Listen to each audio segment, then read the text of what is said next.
En nuestro episodio de Pangea el Podcast, hablamos del operativo Enjambre, de los hechos y las narrativas de la estrategia de seguridad de la actual presidenta de México. Además, analizamos el regreso de la izquierda a Uruguay. ¿Será que esta corriente política está ganando terreno frente a las derechas en América Latina? Esto es Pangea el Podcast, el espacio donde se conversa, analiza y debate la actualidad política de México y el mundo, con las voces de Alex Hernández, Santi Cervantes e Ivette del Río. Comenzamos. Bienvenidos a este nuevo episodio de Pangea el Podcast. Estamos muy contentos de que nos acompañen, nos sigan dejando comentarios y esta comunidad crezca poco a poco. Como siempre, me acompañan Santi Cervantes. Hola compañeros, amigos, ¿cómo están? Muchas gracias por estar en este nuevo episodio de Pangea el Podcast con temas, como siempre, recientes de la coyuntura tanto nacional como internacional, y muchas gracias por unirse a la conversación. Y Alex Hernández. Muy buenos días, muy buenas tardes, muy buenas noches, dependiendo la hora y el lugar en donde nos estén escuchando y viendo. Síganos en Pangea el Podcast, por favor, en cualquiera de las plataformas digitales, ya sea TikTok, Instagram y Facebook. Serán bienvenidas, bienvenidos, bienvenidas. Bueno, pues hoy tenemos información importante.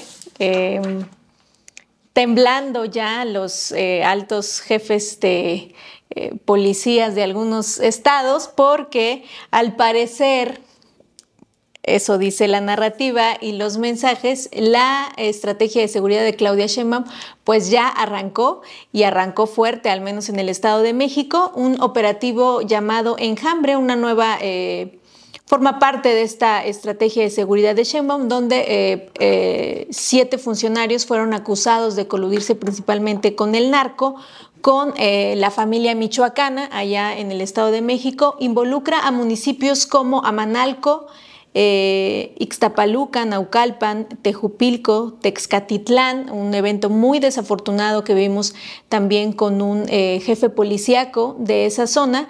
Texcatitlán, además, un municipio donde el año pasado fue nota a nivel nacional e internacional, donde justo pobladores estaban pues luchando prácticamente solos contra este crimen organizado que se da en esa región del país. Y bueno, es un operativo que da el primer golpe, donde se están viendo algunos pasos importantes y que de acuerdo a Harfuch estarán haciendo otros golpes en estos próximos días, porque pues la investigación y esta estrecha coordinación interinstitucional está avanzando. Es una estrategia donde además ha participado la Secretaría de la Defensa Nacional, la Guardia Nacional, la Marina, la Policía Estatal y, por supuesto, la Supersecretaría que dirige Harfuch. Santi, me gustaría empezar contigo. ¿Cómo ves esta situación? Creo que es importante, además, de acuerdo a todo lo que se está gestando a nivel nacional, y donde evidentemente la violencia y la inseguridad es esta pata coja de Claudia Sheinbaum. Sí, vaya, sin duda podemos observar de inicios que ya no hay abrazos, ¿no? Definitivamente la estrategia cambió completamente, cosa que posiblemente muchos no hubiéramos pensado o no pensábamos de forma general, porque siempre vemos a la mujer como no, seguramente un poquito más cautelosa, no va a arriesgarse a ciertas cosas o no va a actuar de forma más firme. Sin embargo, Claudia está demostrando tanto con esta operación como con el segundo tema que vamos a tocar hoy más tarde, que pues la verdad es que ya está aquí para gobernar y para hacer las cosas bien. Quiero hacer un pequeño listado. Actualmente ya hay 7 personas vinculadas del primer operativo del Enjambre, y quiero mencionar los títulos que estas personas tenían dentro de los gobiernos municipales, que es el más importante, creo, o por lo menos el rango más alto hasta ahora, que es el de la exalcaldesa María Elena de Amanalco. Teníamos una exdirectora del DIF, un director operativo de seguridad y prevención ciudadana, un ex jefe de la región de la Dirección de Seguridad Pública, un director de seguridad pública, un subdirector de seguridad pública y un director de seguridad pública, todos estos de diferentes municipios. ¿Por qué quiero hacer por qué hago el listado? Porque nos damos cuenta, hermanos, de quién estamos, y eso nos da un amplio panorama de por qué la seguridad en el país, o por lo menos en varios polos específicos del país, es como es y por qué la situación no mejora a pesar de que haya cambios o buenas intenciones desde lo federal. La verdad es que sabemos que lo municipal, si no cambia y si no se meten las manos y si no hay una nueva reestructura ahí, no va a mejorar esta situación. Tengo por ahí el accidente o la desgracia o tal cual el suicidio que ocurre con el jefe policíaco de Texcatitlán. Sí creo que nos habla de la falta también de preparación que hay por parte de las personas que están ejecutando estas estrategias. Una cosa es pasar de lo teórico a la práctica y la verdad es que es algo que no debió de haber ocurrido, sobre todo estando rodeado de policías, este jefe policíaco. En el mismo video podemos observar que se empiezan a gritarle que desarmen a las demás personas. O sea, ni siquiera ellos habían previsto lo que podía suceder.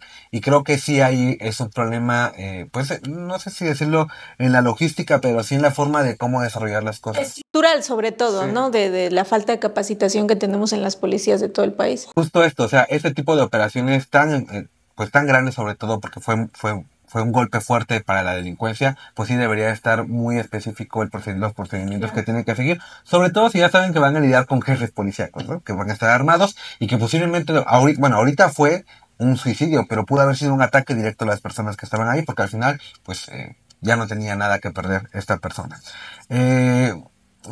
Interesante, me gusta cómo Harfuch está llevando todo esto, porque además no se está colgando medallitas, pero sí es el protagonista de estas operaciones, y pues ya iremos viendo cómo van avanzando.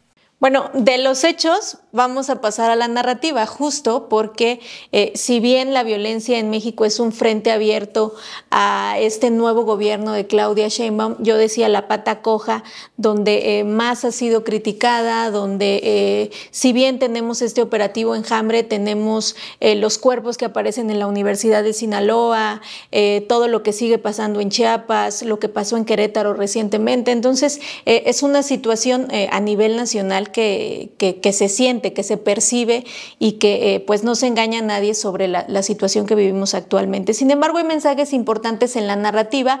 La primera es que hay investigación e inteligencia.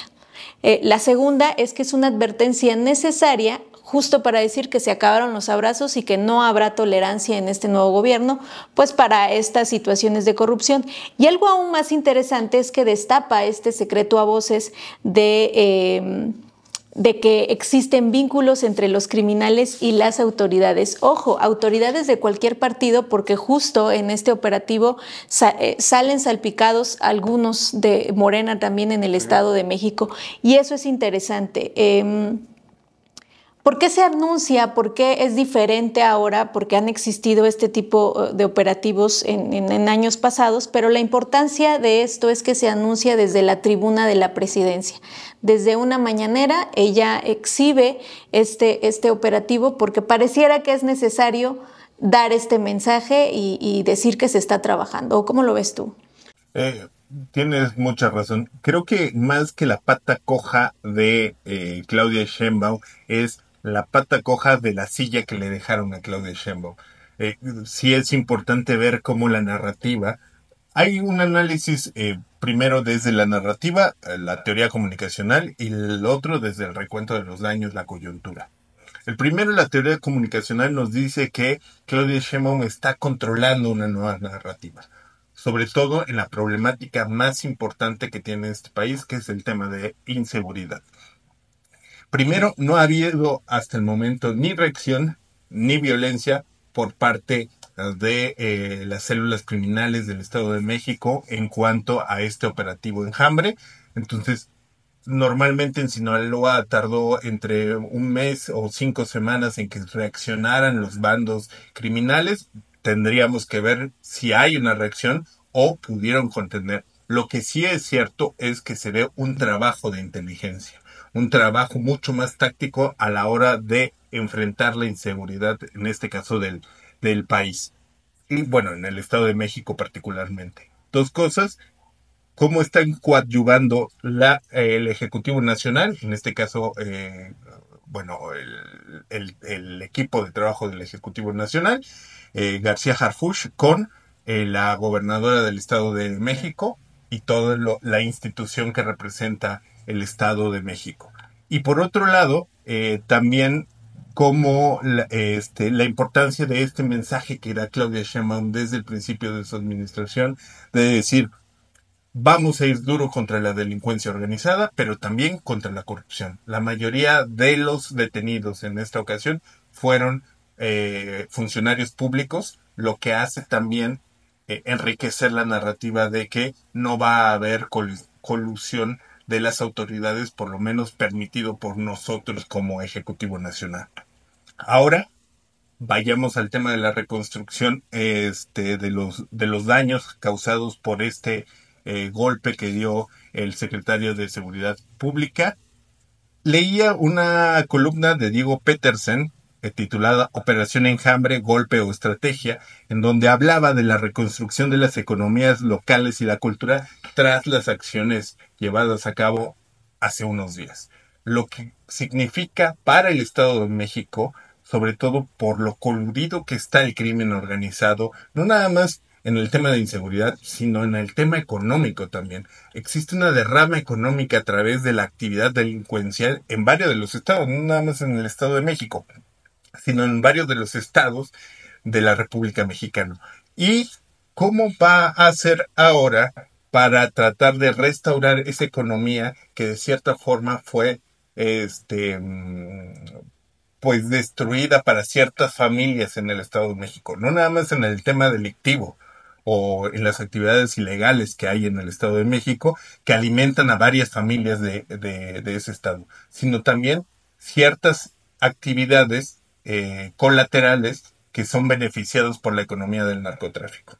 Entonces eso va a ser interesante porque la estrategia de seguridad tendría que traer consigo también una estrategia económica. Bueno, y es que se ha hablado mucho sobre todo de que la violencia es una situación estructural. No quiere decir que alguien va a llegar con una varita mágica y decir, seamos felices todos, porque el narcotráfico justo forma parte de esta estructura que hace que funcionen ciertas esferas en la sociedad y eso implica mucho más esta adherencia a zonas mucho pues más desprotegidas del Estado, más marginales, donde justo dan respuesta a algo que el Estado pues no ha brindado durante muchos años. Ahora, también va a estar bien interesante ver hasta dónde va a llegar el gobierno federal, porque ya llegó con los alcaldes, pero también sabemos que puede... Pues vamos a darle ese beneficio de la duda. Que puede haber vínculos con gobernadores, secretarios de gobierno, y pues ahí vamos a ver si en verdad Morena, hablando del partido y de la presidenta, se van a querer manchar las manos, a querer pues involucrar ya personajes de perfiles más altos. Algo bien importante es que algo muy parecido sucedió en el 2009 con Calderón, llamado el famoso Michoacanazo, donde 11 presidentes municipales, 16 altos funcionarios de gobierno y un juez fueron detenidos justo en unos operativos. Fue muy sonado en esa época. Sin embargo, cuando llegan a los tribunales, pues se amparan todos estos presidentes municipales y salen libres. Entonces, la prueba de fuego justo es que pues no se queden ahí, sino que pues los tribunales también hagan su chamba y forma parte de capacitar toda la estructura, no solo jefes policíacos, como lo decía Santi, sino también pues la impartición de justicia, que es lo que se espera, donde pues la estrategia no funcione si es que van a salir corriendo, ¿no? con las manos por delante. Y pues vamos a estar pendientes justo de todo lo que se vaya trabajando y sobre todo cómo se va controlando la narrativa y el uso de esta tribuna, de esta mañanera del pueblo que es de Claudia Sheinbaum, se va a ir gestando estos mensajes que perpetúen que está trabajando sobre el tema de la violencia. Estos días, justo este fin de semana, en temas internacionales, Uruguay estrena presidente electo. Tomará posesión el 1 de marzo, una jornada sin incidentes, y eligen a Yamandu Orsi. Orsi. Perdón, yo lo apunté mal. Una disculpa al público. Yamandu Orsi. Es la segunda vuelta porque el sistema de elección en Uruguay es así, ¿no? Es la segunda vuelta y él como candidato del Frente Amplio, un Frente Amplio muy diferente al de México. Pero muy bueno. Hay personajes en común que ahorita vamos a comentar que se andan colando por ahí, ¿no? Que se confundió de frente. Pues gana por un 49.56% contra un 46.17%. Interesante porque es una elección cerrada. Se esperaría que pudiera, con este regreso de la izquierda, pudiera ser una ventaja mucho mayor. Sin embargo, pues la oposición reconoce su derrota y pues respalda el triunfo que le dan las instituciones al nuevo presidente de Uruguay. Importante porque regresa a la izquierda gobernó en Uruguay del 2005 al 2020, le dieron chance a la derecha y evidentemente no funcionó, pero lo más interesante es que hubo una participación del 90% de su padrón electoral en Uruguay, a pesar de que se hablaba de una apatía del electorado sobre pues, el rumbo que podría tomar el país. Sin embargo, esta alternancia que surge en Uruguay nuevamente, pues se debe al descontento que en ese país principalmente se da en materia económica. Alex, ¿qué podrías comentar de esta elección, sobre todo del avance de las izquierdas en América Latina y, por supuesto, el protagonismo que han tenido también ya las derechas? Yo quisiera tomar como referencia tu pregunta para decir primero que yo en lo particular no observo un avance de las izquierdas como tal, porque podemos referirnos a Argentina, por ejemplo, que estamos viendo un caso totalmente contrario.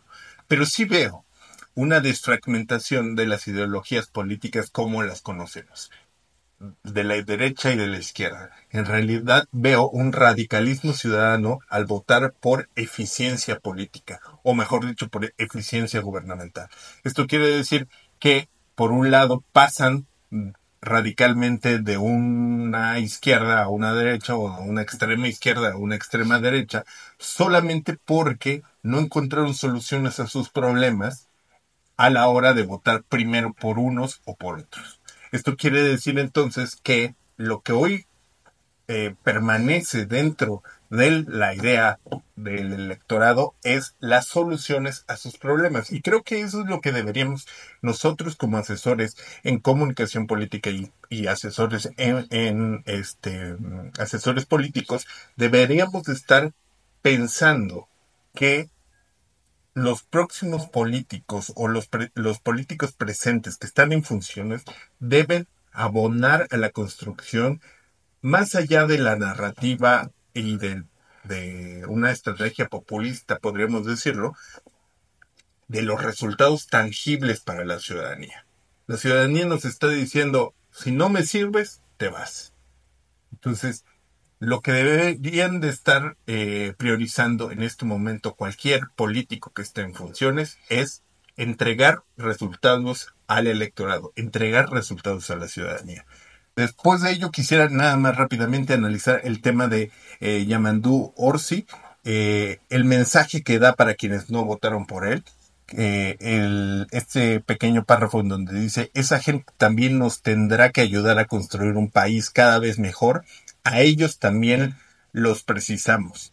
Y haciendo énfasis también a la construcción de ideas, a la bandera de las ideas, cambiar, construir nuevas perspectivas a beneficio de la nación. Y un dato interesante, Orsi era profesor de historia hasta antes de ser ahora el presidente electo de Uruguay. Entonces, estamos viendo nuevos perfiles políticos muy alejados de un historial político como tal, sino políticos frescos, que no vengan ensuciados por todo este panorama político. Estamos viendo a Milei, estamos viendo a Trump, estamos viendo ahora a Orsi, el mismo Andrés Manuel López Obrador, que vino a ser disruptivo en su momento, era más una figura de luchador social que incluso de político. Y interesante lo que dices de Yamandu, porque Pepe Mujica lo presenta como su hijo político, además. Y si bien lo impulsa en este camino en el tema de la política, es un poco más mesurado, es un poco más profesionista, como más cuidadoso, menos populista pues que su padrino político. Y además Uruguay se une a estos estados, a estos países que le dan la espalda a su actual gobierno, como Estados Unidos, que lo vimos con el triunfo de Donald Trump, Gran Bretaña, Japón, Corea del Sur, España, ¿no? También. Y yo leía un poco a analistas de esa región sobre que el uruguayo decide sí por una alternancia, pero no por una alternancia que no conoce, sino por esa alternancia que le ha gobernado 15 años y que pues regresan con lo que venían trabajando con ese lugar, y cómo estas, aunque regresa a la izquierda de Uruguay, no quiere decir que las derechas estén derrotadas, porque son las derechas mucho más radicales. ¿Cómo lo ves, Santi? Bueno, yo ahí sí quiero, no coincido en dos puntos de Alex. Alguien dice que él no cree que haya un giro a la izquierda en América Latina. Yo creo que sí. Nada más, si observamos el mapa, la verdad es que son como 8 o 9 países solamente de derecha en toda Latinoamérica, y la verdad es que es una mancha azul importante, sobre todo por Argentina, ¿no? Sí creo que es importante el regreso, y que sí viene una segunda oleada, posiblemente como cuando estaba Chávez en su momento también, que parte importante de América Latina era de izquierda. Creo que sí se deja ver esto ahorita, y creo que no es una casualidad, ¿no? O sea, creo que tiene mucho que ver con precisamente el sistema, la caída, bueno, sí, tal cual la caída del sistema neoliberal, que cada vez pareciera que da menos resultados a la población en general. Y también el tema de creo que sí hay, no sé qué tan alejado está él de ser el político distinto, porque lleva 20 años dentro de la política. En realidad lo vendieron, yo creo que fue parte más de su storytelling, lo vendieron como el profesor de historia, pero el señor dejó desde los 38 años de dar clases, o sea, ya lleva ya casi una edad de muy nuestra. La verdad es que ya lleva muchísimo tiempo fuera de la academia, y pues se ha dedicado a la política. Tiene esta gran banderazo que es ser el hijo, como dices tú, el hijo político de Mujica, porque además Mujica sabemos que no tiene herederos de sangre. Entonces sí es importante esta participación de él. También quiero mencionar que si bien sí a Uruguay lo conocemos como esta democracia muy estable y consolidada en América Latina, y parecieran envidiables sus porcentajes de participación ciudadana, la verdad es que es una elección en la que es obligatoria votar, a diferencia, por ejemplo, aquí en México, que puedes ir a votar o no. En Uruguay sí es obligatorio ir a votar, y si no votas tienes una multa. Entonces por eso también las participaciones ciudadanas son importantes y son altas. ¿Qué va a pasar? No sé, habría que ver.